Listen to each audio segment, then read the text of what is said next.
تو آپ کا تجربہ یہ ہے کہ معاشرے نے جب آپ نے رپورٹ کیا یا اس پہ آواز بلند کی آپ کا ساتھ نہیں دیا؟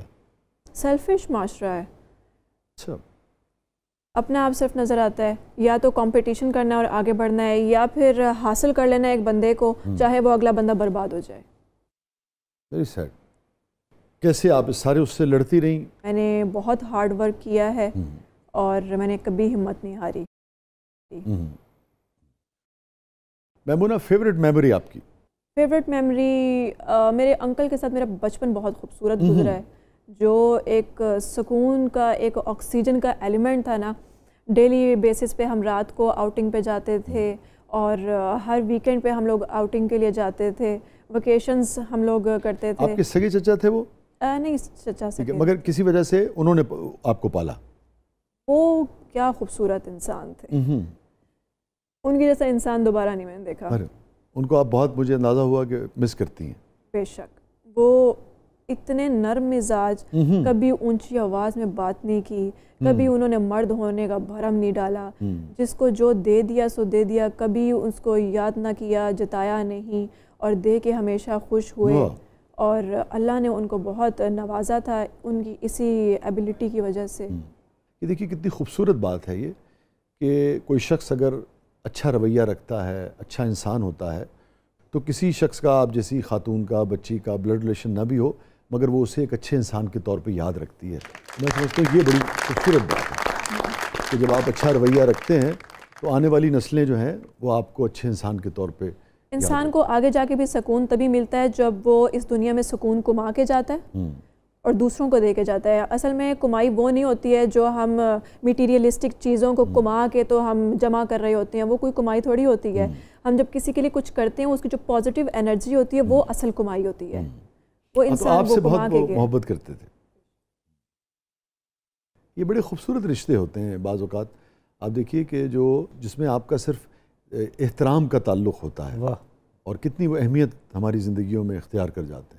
اور ان رویوں سے، ان جیسے رشتوں سے جو ایک دوسرے کے لیے پیار کے، احترام کے ہوتے ہیں، اسی سے زندگی اور دنیا خوبصورت بنتی ہے.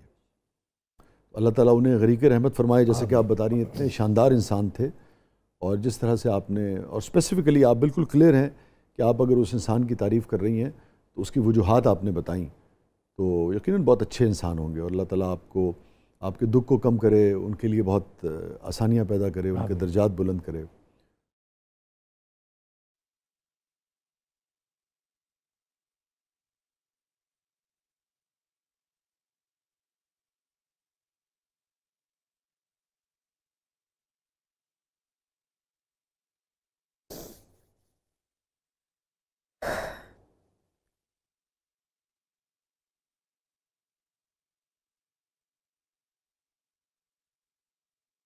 لیکن سب سے اہم بات یہ ہے کہ آج آپ انہیں یاد کر رہی ہیں، آپ ایک اچھے انسان کو یاد کر رہی ہیں.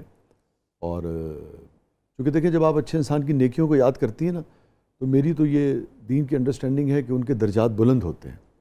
ایک بچی جو ایک شخص کو فادر فگر کے طور پہ دیکھتی ہے، اس کی اچھائیوں کو یاد کرتی ہے، اس کے سلوک کو، اس کی شفقت کو، تو یقیناً ان کے لیے اگلے جہان میں، جیسا کہ آپ بھی کہہ رہی ہیں، کہ بہت آسانیاں اللہ پیدا کرے اور پیدا ہوں گی انشاءاللہ. صدیق انکل،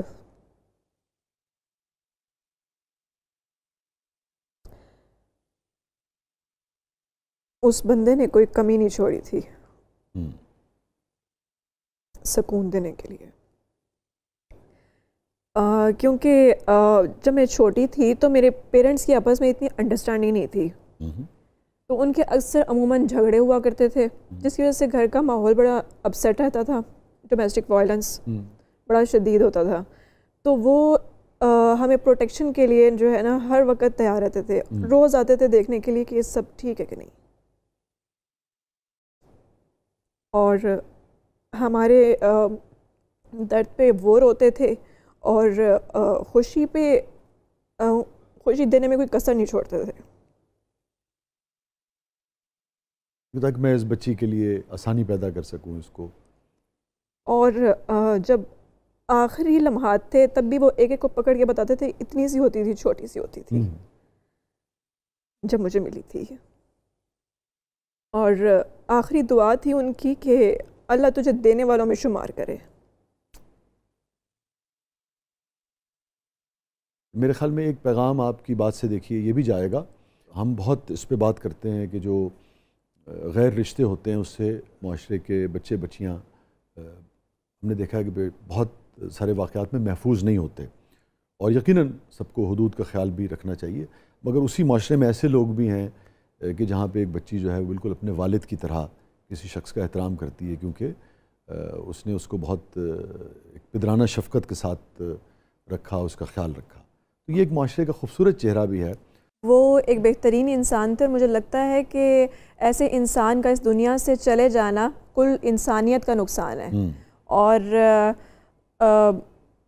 آج تک اپنے رشتہ داروں نے اتنی اہمیت نہیں دی کہ اپنی چیزوں پہ وہ حق دیں اور اس طریقے سے احساس کریں. انہوں نے زندگی میں بھی اپنی اولاد میں ہمیں کو بھی کوئی فرق نہیں کیا, اپنی ہر چیز پہ ہمیں حق دیا. ہم بڑے کمفرٹیبل ہو کے تو ان کے ساتھ جو ہے وہ پورے حق کے ساتھ ان کی چیزیں بھی لے لیتے تھے اور ان سے فرمائشیں بھی کر لیتے تھے, لیکن کبھی کسی رشتہ دار کے ساتھ ہم نے ایسا کچھ نہیں کیا. اور مرتے وقت بھی وہ یہ بات کہہ کے گئے تھے کہ میرے منہ دکھائے بغیر ان کو آخری بار مجھے لے کر نہیں جانا. اور وہ چلے بھی گئے ہیں نا, تو وہ یہ حق دے کر گئے ہیں. ان کے اوپر, ان کی ہر چیز کے اوپر ہمارا حق ہے. آج بھی میں جاتی ہوں نا تو مجھے کبھی بھی اجنبیت فیل نہیں ہوتی ہے. مجھے ہمیشہ ان کے لوگوں میں سے, ان کے گھر سے اور ان کی ہر چیز میں سے اپنائیت محسوس ہوتی ہے, حق اپنا محسوس ہوتا ہے. ایون کہ جب ان کی ڈیتھ ہو گئی تھی تو میں نے ان کے اولاد سے میں نے فرمائش کی تھی کہ مجھے کچھ چیزیں چاہیے ان کی نشانی کے طور پہ. آنٹی کو یہ بات پتہ چلی اور آنٹی نے گاؤں سے فون کیا تھا کہ اس کو یہ چیزیں پہنچا کے آؤ. اللہ تعالیٰ آپ کے لیے آسانی پیدا کرے, آپ کے انکل کے لیے, والد کے لیے, سب کے لیے کہ درجات بلند کرے. اور اب پروگرام اس موڑ پہ آ گیا ہے کہ بس ان کی لیے دعا, اور آپ کے لیے بھی ہماری دعائیں. خوش رہیے, اور اللہ کرے کہ اس ریچ کو بھی آپ بھول جائیں. اس نے تو بہرحال آپ کو یاد رکھا ہوگا.